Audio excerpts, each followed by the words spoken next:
Sobat Insta, satu kali saya melihat sebuah film, trilogi film Kolosa yang sangat menarik dan menginspirasi bagi saya. Dengan piawai, sang pembuat film itu menceritakan dengan detail peristiwa-peristiwa yang terjadi di dalam kerajaan itu, di mana kerajaan yang berwarna atau bernuansa putih itu dikelilingi oleh tembok-tembok yang tinggi, kemudian tembok yang tebal sekali, dengan penjagaan 24 jam. Sehingga sangat sulit untuk diterobos oleh para musuh-musuh dari kerajaan tersebut. Namun, dengan berjalannya alur dari film itu, saya melihat suatu waktu di mana dari kerajaan yang begitu besar itu, yang begitu megah itu, ada sebuah celah kecil di bagian bawah yang ada di situ. Dan ternyata dengan celah kecil itu menjadi jalan masuk, padahal sangat kecil celah itu, menjadi jalan masuk para musuh untuk menerobos pertahanan mereka. Dan dengan celah yang kecil itu, para musuh bisa masuk kemudian memporak-porandakan kerajaan itu dan banyak yang terbunuh. Ingat, hanya dengan celah yang kecil.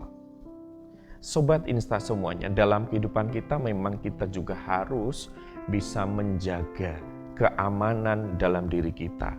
Artinya kita bisa mengelola diri kita dengan pimpinan kuasa Tuhan, yaitu dengan pengendalian diri.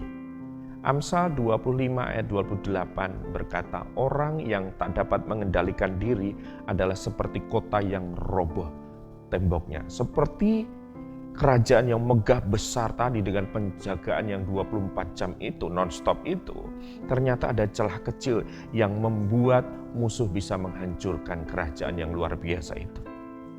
Kita sebagai orang percaya, apakah membiarkan ataupun juga mungkin kita tahu kita punya celah, tetapi tidak menutupnya itu, atau membiarkan itu, maka kita harus berhati-hati. Celah dalam hidup kita, yaitu pengendalian diri terhadap emosi kita. Bagaimana kita mengelola emosi kita? Apakah kita bisa dan sudah mengelola emosi kita dengan baik?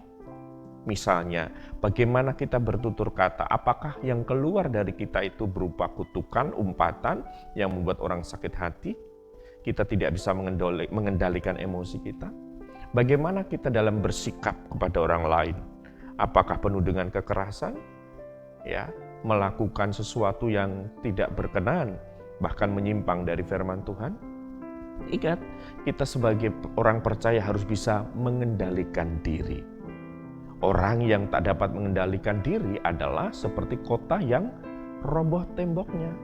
Bagaimana nasib kita ataupun bisa digambarkan, bisa dibayangkan kalau kita tidak bisa mengendalikan diri kita, mengelola emosi kita, maka kita bisa hancur. Bahkan orang lain juga mendapatkan dampak yang negatif dari kekurangkisaan kita mengendalikan diri. Karena itu, Sobat Insta semuanya, dengan ilustrasi yang kita bahas tadi, yang saya sampaikan tadi, mari kita menjaga emosi kita, mengelola diri kita, mengelola emosi kita. Kenapa? Karena pengendalian diri di tengah kekacauan akan membawa kita menemukan apa yang benar, apa yang berkenan di hadapan Allah, serta mendatangkan kasih karunia dan kehidupan. Kendalikan diri Anda, kelola emosi Anda berdasarkan pimpinan Tuhan dan kebenarannya. Tuhan pasti menolong saudara semuanya. Dan Tuhan pasti memberkati kita semuanya. Salam Insta, inspirasi untuk kita.